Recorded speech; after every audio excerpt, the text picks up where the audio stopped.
Ini lagi ada acara di Balai Sarbini. Kebetulan ini ada acara Cahaya Hijrah event dari Ustazah Aisyah Farid. Masya Allah, acaranya bagus banget. Kajian tapi dikemas seperti event yang buat aku modern, mahal, tapi tetap ilmunya banyak banget di sini. Jadi kita bicara soal Isra Mi'rajnya Rasulullah, tapi dikemas dengan narasi-narasi yang sangat indah dan juga ngebahas Isra Mi'raj pasti berkaitan dengan Al-Aqsa. Aku bahagia banget, happy banget karena hari ini akhirnya juga kita kalau udah ingat Al-Aqsa pastinya jadi kita ingat tentang Palestina gitu. Yang dimana jujur semenjak adanya pilpres juga yang aku rasain kepedulian teman-teman juga agak berkurang gitu ya perhatiannya ke Palestina gitu. Mudah-mudahan wajib kita harus peduli terus tentang negara kita, pemilu juga harus juga kita ikuti dengan benar-benar fokus. Tapi selebih itu juga kita harus benar-benar juga tetap peduli dengan saudara-saudara kita yang masih berjuang di Palestina. Oke, kemarin kan kakak udah sepulang umroh itu gimana kak rasanya? eh Rasanya gimana ya? Enggak sih. Alhamdulillah umrohnya juga lancar kemarin.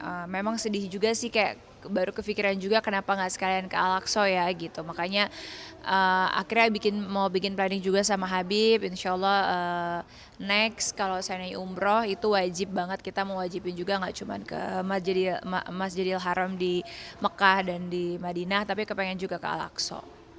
Kemarin kan umrohnya bawa anak-anak nih kak. Gimana nih kesan-kesannya? Apakah ada kesulitan membawa anak-anak Enggak ke lah, kalau sini? bawa anak-anak kemana kan emang biasanya aku juga bawa ya, jadi kayak nggak ada hal-hal yang baru. Justru seneng banget ngeliat Kalisa juga waktu mau ninggalin Ka'bah nangis sedih banget. Terus akhirnya juga Masya Allah di usia dia yang 4 tahun, Alhamdulillah ditanamkan kecintaannya terhadap tempat-tempat yang Allah muliakan juga gitu ya. Dia juga udah secinta itu juga. Dan akhirnya juga yang bikin surprise tuh ketika Kalisa bilang gitu. Aku cuma bilang Kalisa jangan nangis, jangan sedih. Nanti kita umroh lagi insya Allah ya. Tapi Kalisa harus lebih baik lagi. Tiba-tiba dia anak umur 4 tahun udah bisa introspeksi diri gitu. Dia bilang kayak iya ibu, Kalisa janji Kalisa bakalan sholat lebih rajin, ngaji yang pinter. Terus Kalisa bakalan gak cengeng, nggak suka isengin kakak. Terus dia juga bilang Kalisa kalau disuruh sholat nggak males-malesan sama alasan mens gitu. Jadi agak lucu sih buat aku, seneng sekaligus terharu juga gitu. Memang tujuannya aku sama Habib mendidik anak-anak dari kecil untuk ikut aturannya Allah Subhanahu Wa Taala, harus cinta dengan apa yang Rasul dan Allah muliakan juga gitu ya. Jadi ketika anak-anak juga udah mulai menanamkan sedini mungkin tuh aku sama Habib tuh kayak bahagianya udah luar biasa sih, karena buat aku harta yang paling berharga di dunia ini ya cuman anak-anak yang soleh dan soleha gitu. Jadi tujuan aku dan Habib ya cuman ingin anak-anak uh, soleh dan soleha dan bahkan jauh lebih baik daripada orang tuanya. Oke, sebentar lagi kan ini jelang Ramadan ya kak. Apakah kakak sudah mempersiapkan atau menyambut Ramadan itu sendiri? Pastilah ya kalau udah masuk dekat bulan Ramadan, udah uh, bulan-bulan yang memang Masya Allah ya dinantikan seluruh umat beragama, khususnya umat muslim gitu ya. Buat aku yang pastinya persiapannya aja sih gitu, persiapannya persiapan ibadah yang terbaik. Kalau Habib selalu bilang persiapkan Ramadannya seakan-akan ini Ramadan yang terakhir, dan yang paling penting adalah berdoa mudah-mudahan Allah izinin kita dapat bulan suci Ramadan full penuh. Itu sih yang buat aku mudah-mudahan Allah kabulin juga, mudah-mudahan Allah lancarin ibadahnya menjadi Ramadan terbaik dalam kehidupan kami.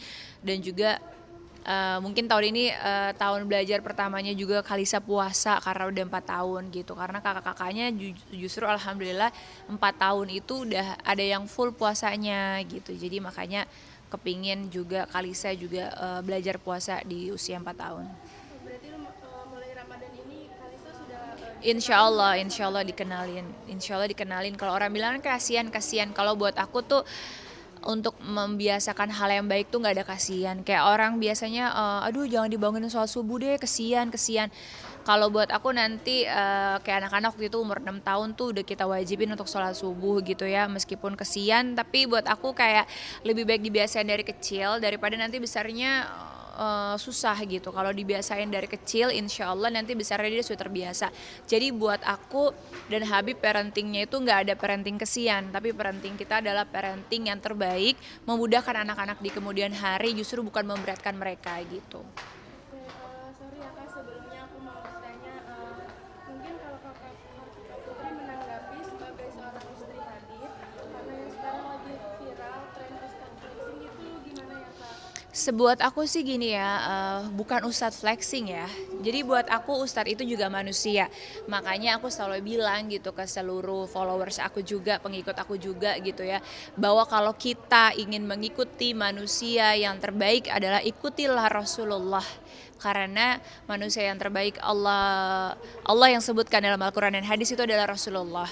Contoh perempuannya siapa kak? Bukan ustazah era zaman sekarang, bukan artis hijrah atau public figure kayak aku gitu, tapi ikutilah Sayyidatul Fatimah, Sayyidatul Khadijah, Sayyidatul Aisyah yang nama-namanya sudah ada jelas di Al-Quran. Jadi buat aku kita nggak menuntut manusia zaman sekarang menjadi sempurna, which is itu juga berlaku untuk para ustadz-ustadz yang memang mereka juga nggak sempurna. Kalaupun seandainya mereka menunjukkan kebahagiaannya, jangan ditanggapi negatif gitu. Kan kayaknya zaman sekarang flexing itu nggak cuma dilakukan oleh ustadz-ustadz ya, tapi juga dilakukan oleh banyak orang kok gitu ya. Cuman bagaimana kita melihatnya, arah negatif atau positif. Kalau buat aku pribadi, aku ngelihatnya dari arah positif. Sehingga gini, harus masyarakat ketahui bahwa ustadz-ustadz zaman sekarang tuh bukan cuma menjadi posisi ustadz loh. Mereka juga terkadang menjadi pembisnis juga. Kalian yang nggak tahu aja gitu. Jadi kalau seandainya mereka mencapai achievement dalam kehidupannya, mungkin seandainya yang tadinya sempat terpuruk tiba-tiba bangkit, Allah kasih kemudahan, Allah kasih kenikmatan dunia, ya kenapa enggak gitu. Karena buat aku, masa kalau orang-orang yang berbisnis jualan apa-apa gitu boleh mewah, tapi giliran ustadz tuh nggak boleh. Itu yang buat aku miris banget. Padahal kalau seandainya ustadz itu mewah, membuat kenyamanan dakwahnya juga dong, ketika dia meninggalkan anak-anak dan istrinya di rumah, di tempat yang nyaman, di tempat yang tenang, dan juga punya kendaraan yang mewah mungkin, sehingga juga bisa berdakwahnya dengan lancar, nggak perlu nanti repot di perjalanan, mogok dan lain sebagainya gitu. Jadi stop untuk berstigma bahwa kalau ustadz itu harus pakai sendal butut, pakai baju butut, pakai motor butut atau kendaraan butut, dan tidak boleh bermewah-mewah. Rasanya nggak adil ya. Khawatirnya nanti anak-anak kita yang lagi di pesantren jadi takut untuk menjadi ustadz. Aduh, malas aja jadi ustadz, nanti nggak bisa menikmati dunia. Kata Allah gini, kalau kita mengejar akhirat, insya Allah dunia akhirat akan didapatkan juga. Itu yang pegangan aku banget sih. Jadi aku tidak pernah berprasangka buruk, tidak pernah melihat keburukan dalam yang terjadi. Aku melihat bahkan menjadi pacuan dan acuan gitu, masya Allah, ketika ada orang yang insya Allah berdakwah di jalan Allah, pasti Allah kasih kemudahan dan banyak kemudahan lainnya gitu. Oke, untuk Habib sendiri dia punya budget khusus nggak kak untuk mau setiap ceramah ke setiap tempat? Sebenarnya gini, kalau buat aku ya, kalau Habib itu alhamdulillahnya kalau kita berdakwah pasti ada yang namanya etika ya Mbak. Kalau kita untuk tablik kabar dan sebagainya, rasa-rasanya para habaib dan guru-guru yang lain tuh tidak pernah ngasih patokan. Tapi yang patut diketahui juga, kalau seandainya corporate itu dia punya yang namanya brand, mereka punya produk, lalu ada ustadz yang memberikan harga gitu ya, rasanya memang seperti itu lumrahnya. Dan terkadang harus diketahui, kadang-kadang ustadz atau guru-guru yang lain memberi harga itu bukan untuk dirinya sendiri loh. Beliau-beliau ini kan punya pesantren, punya majelis taklim gitu. Jadi lucunya kalau penyanyi, kalau MC, artis kayak aku boleh masang harga gitu, tapi kalau ustadz nggak boleh, dengan alasan kok ngejual agamanya Allah dan lain sebagainya.